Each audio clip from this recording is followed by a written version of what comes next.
Quero convidar você para nós termos um tempo de oração.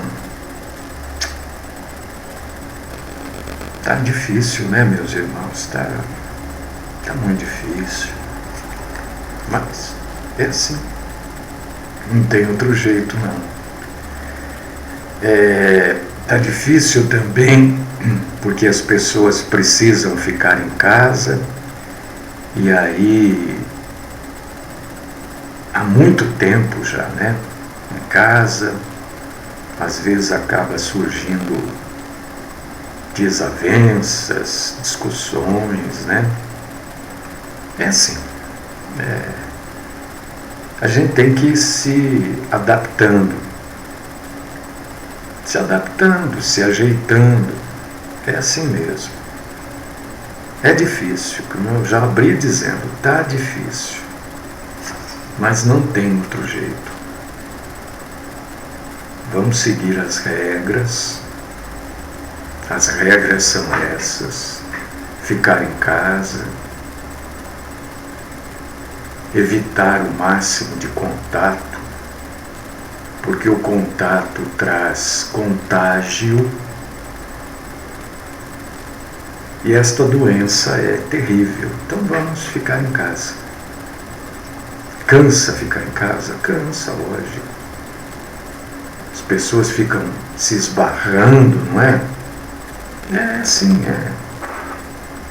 Mas nós temos que ir se adaptando, viu? Não pense você que isso vai passar amanhã, não. Não pense. Deus e Pai, eterno, maravilhoso e todo-poderoso, eu te agradeço e te louvo nesta manhã, Senhor, porque o Senhor é bom. Apesar de toda a dificuldade que nós temos enfrentado, o Senhor tem nos dado entendimento deste momento tão difícil que temos passado, né? Então, Senhor, eu quero te agradecer nesta manhã. Te agradecer pela tua bondade. Te agradecer pelo teu amor, pelo teu cuidado. Te agradecer porque o Senhor não nos abandona. É um momento difícil e o Senhor está conosco. Sustenta-nos, ó Deus. Dá-nos a tua paz, a tua tranquilidade, a serenidade que vem do Senhor.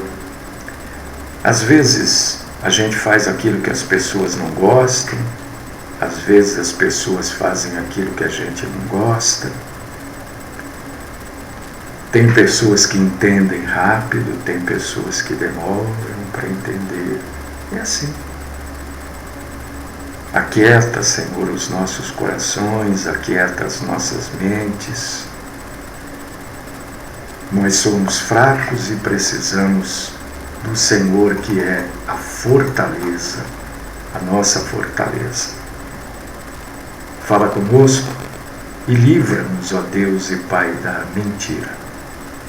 Esta é a oração que eu faço nesta manhã e não deixe de pedir por aqueles que precisam de um pouco de ar. Tem compaixão. Esta é a minha oração no nome do Cristo Jesus. Amém.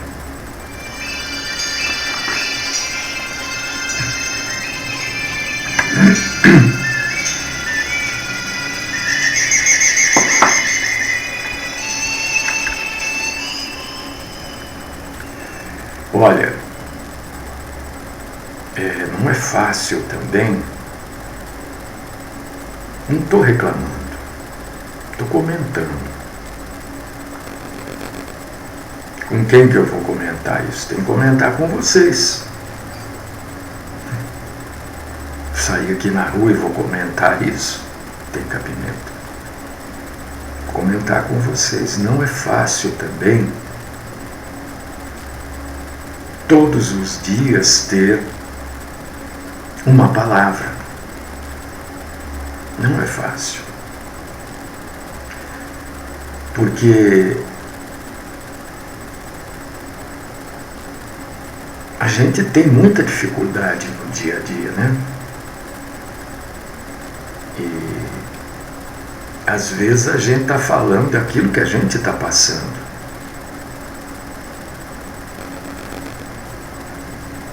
Não é brincadeira, não é uma coisa simples, né?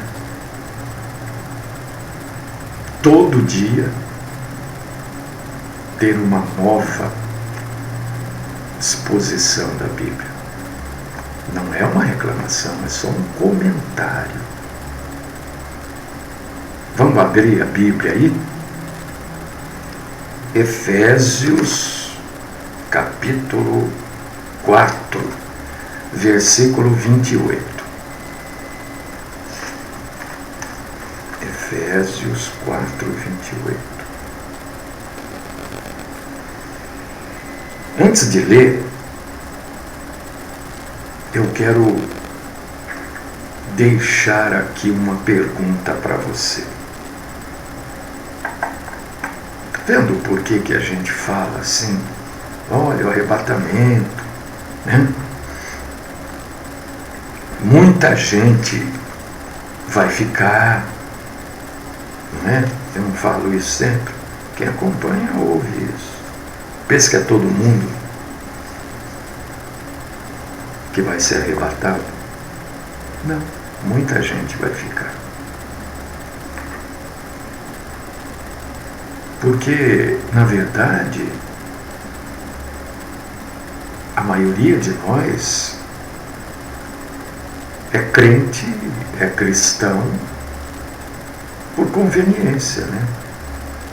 Não segue a palavra de Deus, não acompanha,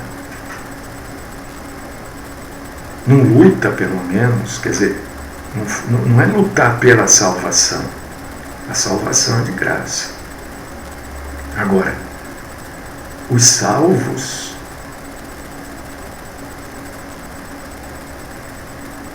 porque são salvos, devem seguir a Bíblia. E este assunto que a gente vai abordar aqui hoje, ele é... Eu tenho certeza que você já leu essa passagem não sei quantas vezes. Mas não sei se você se atentou para isso que está escrito. Porque muitas vezes a gente lê e não presta atenção, né? Ou presta atenção naquilo que é adequado. Vamos ler Efésios 4, 28. Aquele que furtava, não furte mais. Antes trabalhe, fazendo com as próprias mãos o que é bom, para que tenha com que acudir ao necessitado. Eu nem fiz a pergunta que eu ia fazer. Eu ia perguntar por você, por que você trabalha?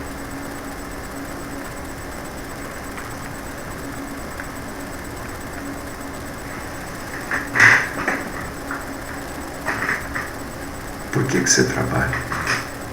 Eu sei que você vai responder. Aí eu trabalho para poder sustentar minha família,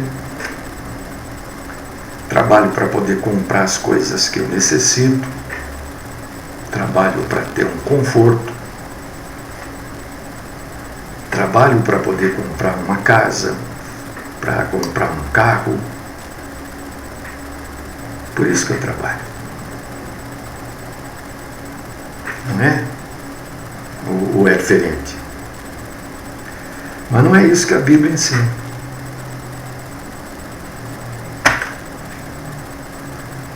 Você está vendo como a Bíblia eu falo sempre, Jesus é de um radicalismo. Né? Por que eu falo? Porque lá atrás, muito lá atrás, me chamavam de radical no sentido acusatório. Mas radical é Jesus, não sou eu. Eu tento ser, não consigo. Não consigo. Aliás, deixa eu dizer uma coisa aqui para vocês, assim, sem... Eu não tenho muito papa na língua, eu não fico... Gente, eu não consigo a maioria das coisas. Não consigo. E olha que eu batalho. Não consigo. Eu gostaria de seguir a Bíblia todinha. Todinha. De cabo a rabo. Não consigo. Eu falho em quase tudo.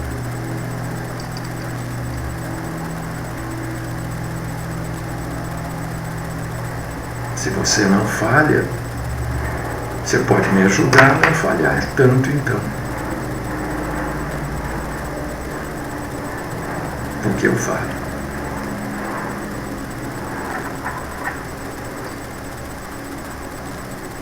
Você pensa que isso não causa uma certa agonia na gente? Não causa. Saber que a gente falha. Quando eu vejo eu tenho muitas, olha, eu reconheço das muitas falhas que eu tenho. Algumas são mais gritantes. E quando eu vejo uma nova falha ou uma falha antiga que eu não me corrigi, eu fico extremamente abatido. Porque quer dizer que naquilo eu não cresci na graça e no conhecimento do Senhor. E aí eu vejo, às vezes eu me deparo com a maioria das coisas que eu não melhorei. Não melhorei.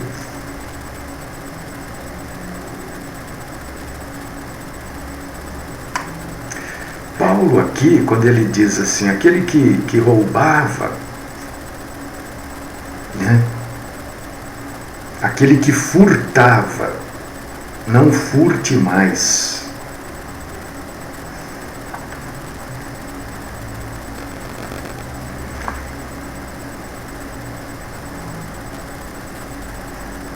É até falar nos dias que a gente vive hoje, no país que a gente vive hoje, falar disso, né? A gente falou semana passada, né? Como é que eu vou dizer, como é que eu vou chegar para o meu neto, Breno, 19 anos, e falar, né? Breno, o crime não compensa. Não é?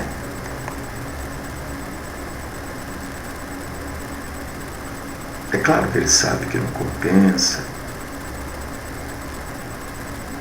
Mas no mundo que a gente vive hoje é até difícil falar isso, porque a pessoa vai ter argumentos mundanos que vão derrubar a nossa palavra, a nossa indicação de que o crime não compensa.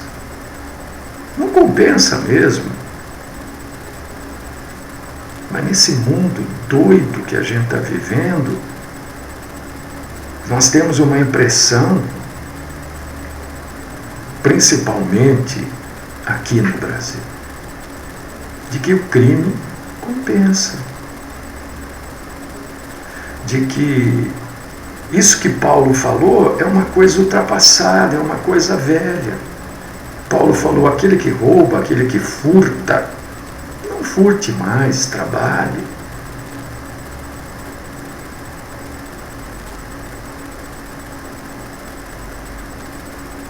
O que eu vou dizer para minha netinha mais nova, Laura, Laurinha, o crime não compensa.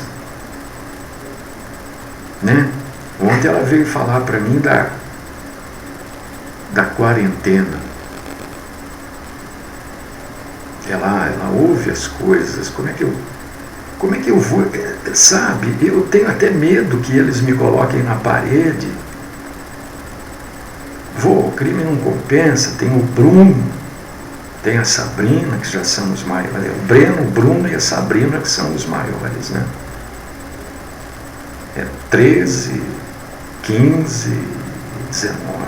Como é que, sabe, se eles me perguntarem, o crime não compensa, mas esse monte de gente que roubou aí e está solto ou já está requerendo a liberdade, como é que você explica isso? O que eu vou falar para eles?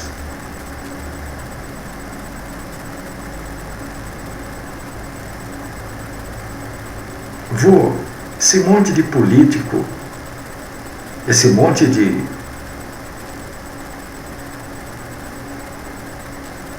pessoas influentes que roubaram e cumprem pena em casa, o que é? Como é que não compensa?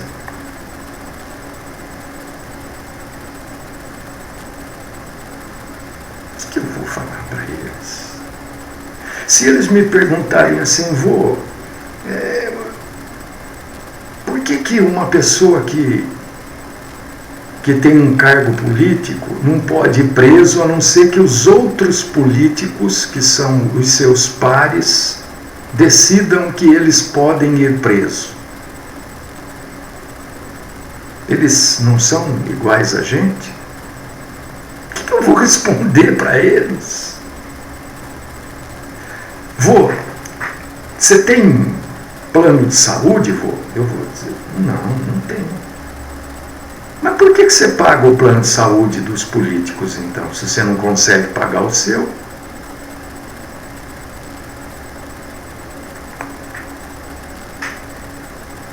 Você está dizendo que você não consegue, você não tem, eu sei, porque você não consegue pagar.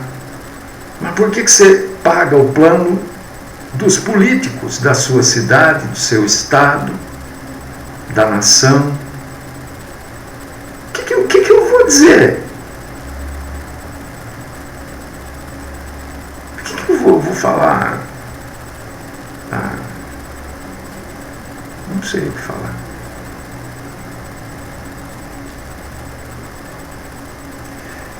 Você tem filho, você neto, sobrinho. Alguém vai te perguntar isso, eu quero ver o que você vai responder.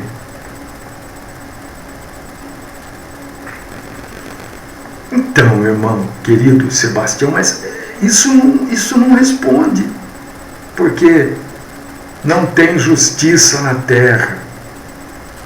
Né? Mas isso não responde, irmão, porque não tem justiça, mas tem juiz.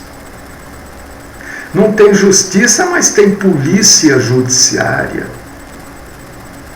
Não tem justiça, mas tem Ministério da Justiça. Trabalhadores que nós pagamos do Ministério da Justiça. Na terra não tem justiça? Por que tem cadeia que a gente sustenta? Isso não vai responder. Né? Não responde.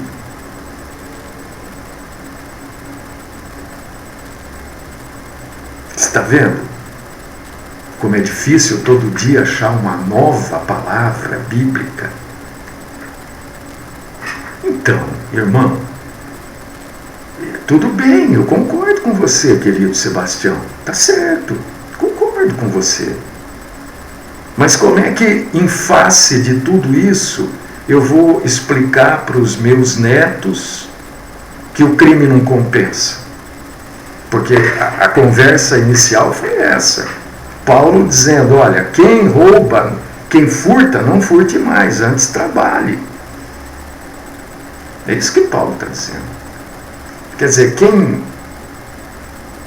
fazia tudo de errado, que a gente vai ter que falar que não compensa, porque realmente não é correto. Mas como é que nós vamos explicar isso nesse país aqui?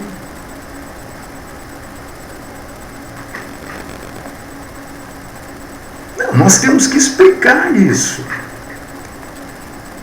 Você tem um filho aí, a quem você vai ter que explicar. Você tem um neto que um dia ele pode chegar para você e falar: ô vó, ô vô, ô pai, um sobrinho, ô tio, me diz aí, eu já ouvi você falar, mas como é que esse povo está solto? Fez e está solto.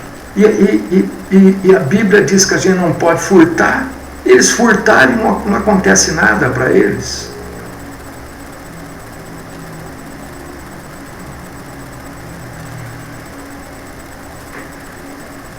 Talvez você não tenha talvez você não precisou explicar isso até hoje, mas amanhã ou depois você vai ter que explicar isso para alguém. Se você é professor, vão te perguntar isso. Se você é polícia, por exemplo, olha que situação.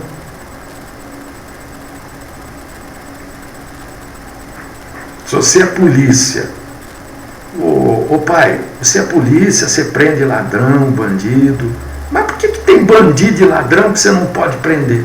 Ah, como não posso? Eu posso, desde que você... Não, pai, tá cheio de ladrão aí que você não pode prender, não deixam você prender. Não tem aquela mulher lá, pai, se você é polícia, não tem aquela mulher lá que é acusada de ter mandado matar o marido? Ela está solta. Você não pode prender, pai. Por quê? O que você vai explicar? Como é que você vai explicar isso?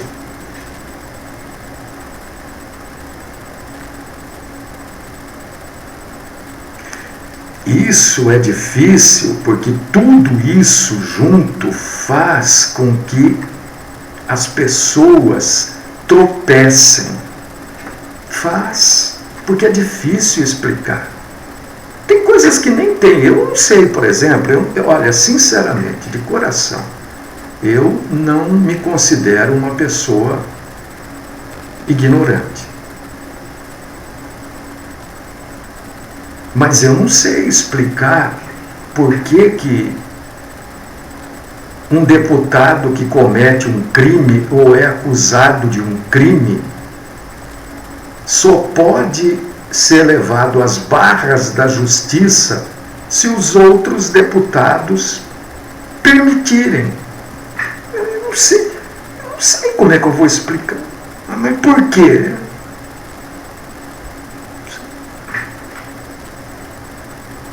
Eu não sei explicar que eu não tenho dinheiro para pagar um plano de saúde para mim, mas pago o plano de saúde dos vereadores da cidade. Se me perguntarem, eu não sei explicar. Você sabe? Se você souber, por favor, me explique.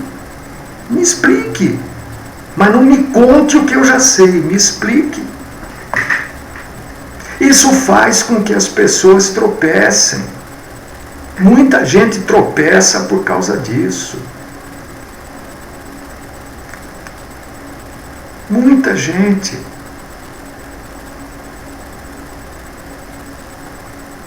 Por quê? Porque quem continua roubando, e tem gente que continua, viu? Não pense você que parou isso. Porque nós vivemos num lugar, né, em que a pessoa que rouba, ela não precisa devolver o que ela roubou.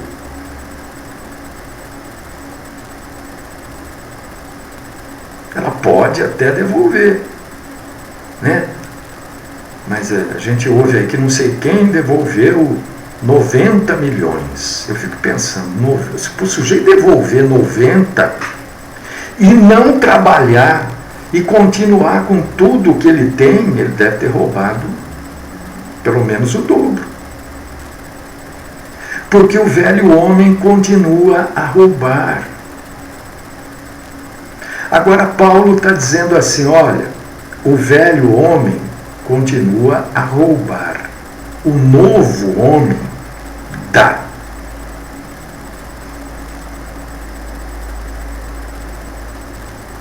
Porque a Bíblia diz que a gente precisa trabalhar para acudir quem precisa. Quem que faz isso?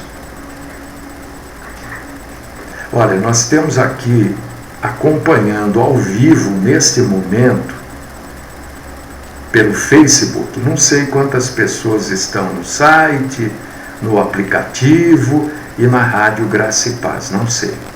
Mas nós temos neste momento 30 pessoas acompanhando ao vivo.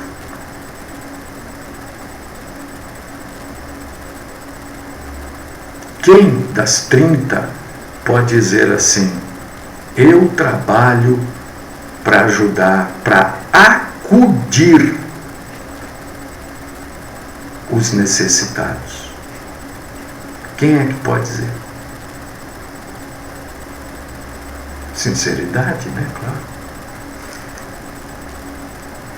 Porque é isso que a Bíblia está dizendo, que o trabalho é para... Não é isso que está escrito aí na sua Bíblia? Não sei. Às vezes tem palavras diferentes, né?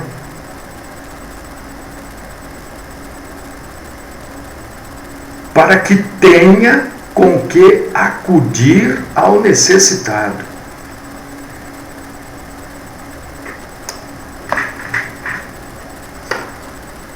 Como é que o sujeito vai trabalhar para acudir o necessitado se ele não ganha nem para acudir a ele próprio?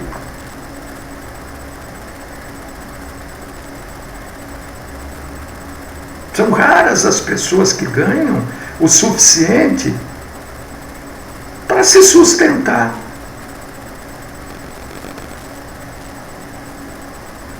Mas a Bíblia diz que tem que ser assim. A Bíblia diz que tem que ser assim.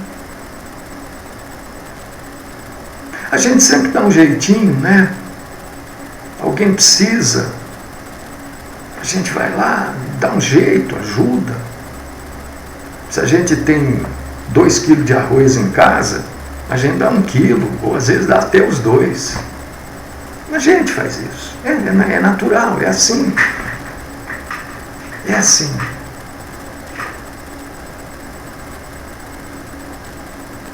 Mas a gente não trabalha para acudir o necessitado.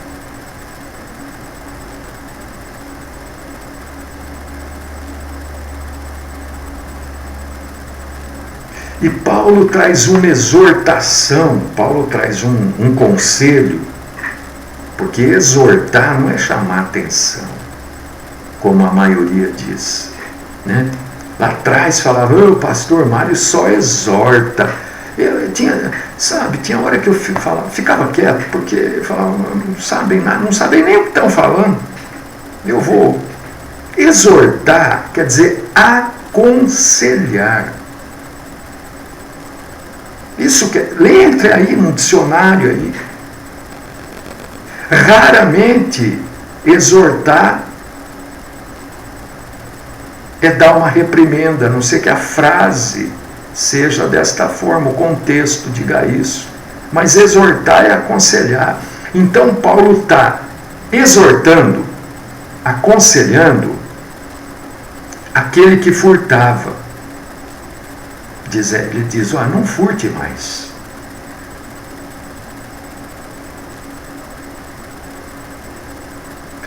E isso é interessante, olha só, quando a gente começa a conversar, porque hoje nós estamos mais conversando, né? Paulo está falando isso para quê? Está falando para o povo da rua? Está falando para os políticos? Para quem Paulo está dirigindo esta carta? Aos Efésios. Mas para o povo todo de Éfeso, ele está dirigindo a carta a cidade de Éfeso? É claro que não, é óbvio que não. Ele está dirigindo a igreja de Éfeso. Então ele está dirigindo esta carta aos crentes de Éfeso. Porque tinha crente lá em Éfeso que furtava. É ou não é?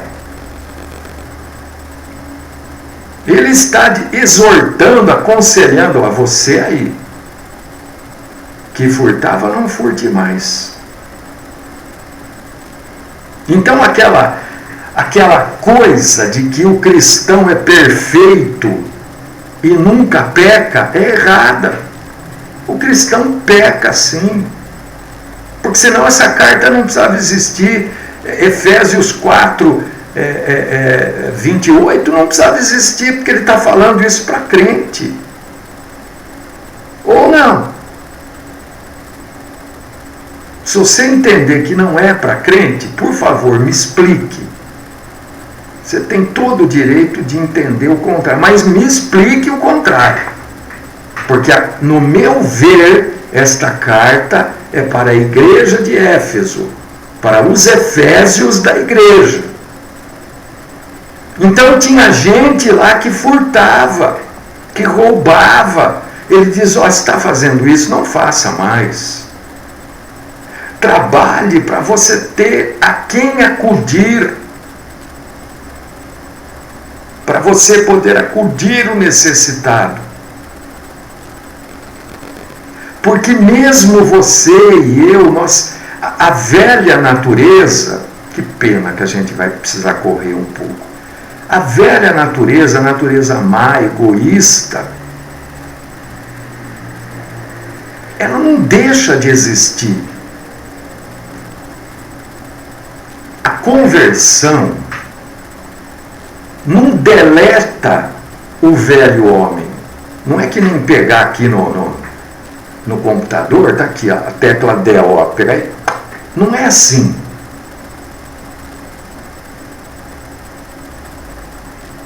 Isso nós temos que entender e parar de fazer determinadas coisas, como roubar.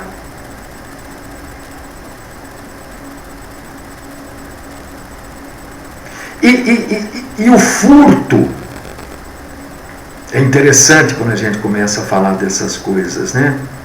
Porque furtar não é só pegar alguma coisa de alguém, né? Quando a pessoa não está perto, não é só isso.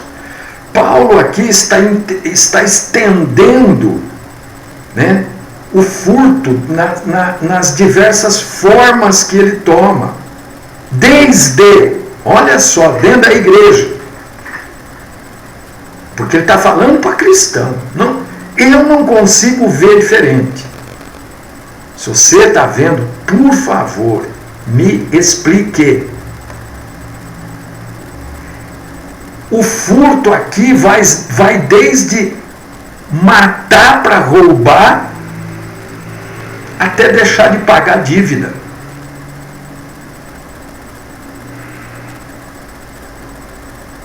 O furto aqui vai de deixar de pagar dívida até na hora que você está trabalhando, você não trabalhar e começar a pregar a palavra, porque você é pago ali para trabalhar, não para pregar a palavra. No seu emprego, não, pastor, eu não perco oportunidade, eu prego. Mas peraí, no seu emprego você está roubando o seu patrão, você está furtando o seu patrão.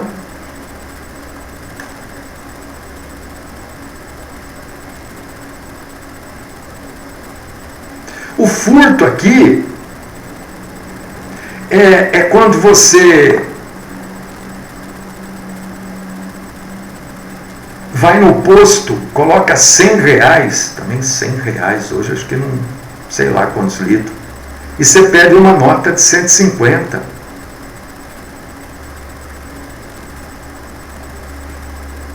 O furto aqui é quando você vai almoçar, estou falando para a empresa muitas vezes, né? Você gastou 30, você pede uma nota de 90.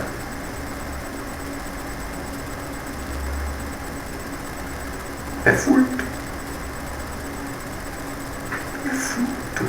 Mas pastor, e a proibição do roubo na Bíblia não é nova. Roubar sempre foi proibido, mas o cristão nunca deixou de roubar. Ó, eu estou vendendo aqui para você por tanto, mas a gente coloca no recibo mais ou menos. Porque é assim que acontece a corrupção, que a gente tem tanta raiva, tanto ódio. É exatamente dessa forma. Quando você vai lá e gasta 30 reais, você gastou para comer, e aí você tem que entregar a nota na empresa, você pede uma nota de 50 ou de 90, é corrupção. Porque é assim que acontece a corrupção. O sujeito vai fazer uma ponte lá, ele fala, quanto é que você vai gastar para fazer essa ponte? Ah, eu vou gastar, é um exemplo só, R$1.000. Muito bem. Você vai colocar aí que você vai gastar R$3.000. R$1.000 é seu, tá feliz? Os 1.000? Tô. 2.000 é meu. Acabou. É a nota. É o que você faz na nota. A gente reclama deles, mas está cheio de gente que faz isso. Quantas vezes a gente, né? Você chega no posto, por favor, eu ponho lá, na minha bicicletinha, eu ponho lá 20, 30 reais, dá para andar a beça. Hoje não dá tanto, né? Você pode fazer uma notinha para mim? Ah, você quer no mesmo valor? Por quê que ele pergunta isso para mim? Porque a maioria pede num valor superior, ninguém pede num valor abaixo. O sujeito põe 30 e falou que pôs 100. Corrupção. Corrupção sua e do posto que aceita isso. A gente reclama tanto de corrupção, né? Exatamente, irmão Sebastião, exatamente. É exatamente isso. Então, esse negócio do roubo, Moisés já proibia lá em Êxodo, capítulo 20, versículo 15.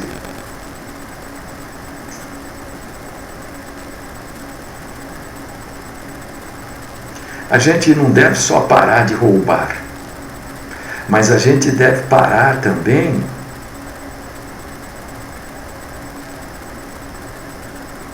de trabalhar só para a gente. Um trabalho honrado. Uma vez, não vai dar tempo de contar. Uma vez eu estava precisando muito trabalhar e surgiu um trabalho. Não era desonesto de jeito nenhum, mas eu ia fazer coisas que eu, como um homem de Deus, não poderia publicamente falar aquilo que eu teria que falar. Eu recusei o trabalho.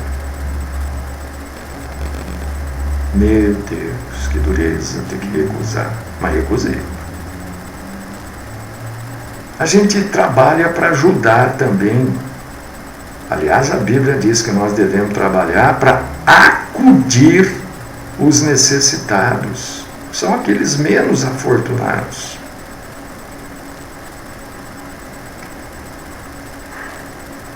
Só Jesus pode transformar um ladrão num homem de bem. Não é que Jesus pega o ladrão e o ladrão de hoje para amanhã, não. A graça transforma aquele homem que roubava. Quem rouba, não roube mais. Isso é radical. Isto é radical. Isso é inovador. Isso é coisa nova. Porque o natural dos homens é trabalhar para quê? Para fazer tudo que ele quer. O homem trabalha para ter o que ele quer, o que ele precisa. Quando o salário aumenta, quando o lucro aumenta, o que o homem faz? Ele pensa, não, que bom, agora eu estou tendo um aumento, eu vou poder ajudar mais pessoas. Nada! O que você faz? O que nós homens fazemos? A gente sobe o nível de vida. Ou não? Sobe o nível de vida. Você morava num apartamento, numa casa de 2 dormitórios, você já quer morar numa de 3, 4, porque agora você pode pagar. Mas não é isso que a Bíblia diz. É porque tudo na vida gira em torno do eu. Eu.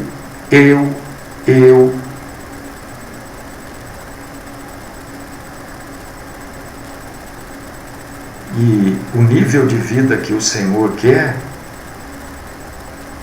é a preocupação em acudir o necessitado.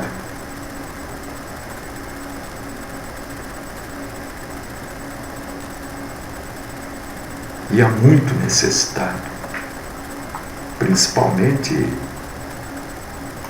nesses dias aqui. Há muita gente necessitada. Olha, meus irmãos e irmãs, hoje a gente conversou um pouco. Eu senti assim que eu precisava conversar. Eu preciso conversar.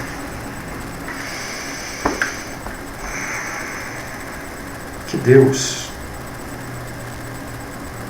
tenha falado com você, que Deus continue falando com você durante o dia a respeito deste assunto, né? Fala conosco, Senhor.